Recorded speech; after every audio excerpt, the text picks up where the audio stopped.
In summer 2011, an extreme ocean warming event occurred off the coast of Western Australia. This event is known as Ningaloo Niño. Ningaloo is home to Australia's largest fringing coral reef, and Niño refers to warming events that occur off west coasts of continents. Sea surface temperatures exceeded 5 degrees more than average and spanned hundreds of kilometers. These temperature anomalies were unprecedented in observations. The warming impacted marine ecosystems, including seagrass and fish. So it is important to understand the mechanisms involved in this marine heatwave for future predictions of how such events will impact ecosystems. This study investigates the processes which cause the event, including how remote and local winds strengthen the Liejun current. We used an ocean model, ROMS, configured for this domain, and validated it using observations from the two rocks' moorings. The ROMS model was initialized with Ocean Maps, the Bureau of Meteorology's operational system, which also provided the open boundary conditions. Surface fluxes were from the global version of the Access model. These are the currents in the upper 250 meters average for 2009-2010 and during the 2011 event. Under typical conditions, the Liejun current flows southward along the west coast, intensified near the shelf edge. In summer, there is usually a northward flowing Capes current right next to the coast. In 2011, the Liejun current intensified and reached record strength speeds. And we also found that the Capes current was suppressed. From January to March, we found that the anomalously warm waters flowed down the coast, with a peak in February to March. These warm anomalies were associated with higher sea surface elevation. We found that warm anticyclonic eddies developed within the Liejun current. The eddies propagated offshore, carrying the warmer waters into the Indian Ocean, and helping to cool the waters off Western Australia.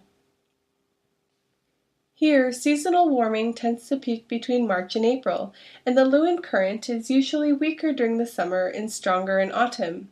However, in 2011, the peak warming occurred earlier and the Liejun current was much stronger than usual in February.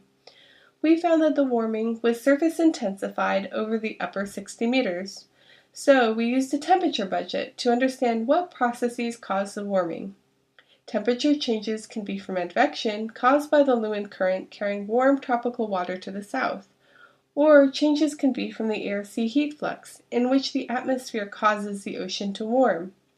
For 2009 and 2010, we found that the warming was mostly controlled by the air-sea heat flux, and the equatorward Capes current and upwelling led to cooling near the coast. But for 2011, intense warming was dominated by advection caused by the poleward Liejun current, and without the Capes current, cooling did not occur near the coast.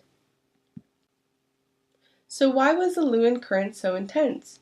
Both local and remote winds help to strengthen the Liejun current's southward transport.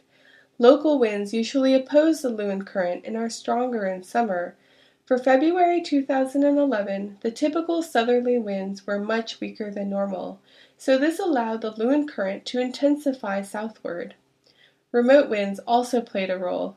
In the western Pacific Ocean, there were equatorial easterly wind anomalies associated with the strong La Niña. This led to changes in the density field in higher sea surface elevation, which propagated in through the Indonesian seas and along the west coast of Australia.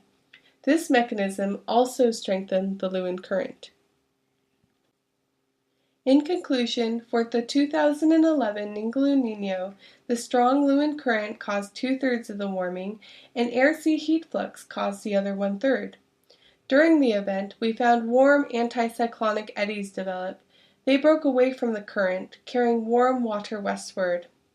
Local and remote winds caused the Liejun current to intensify during this period.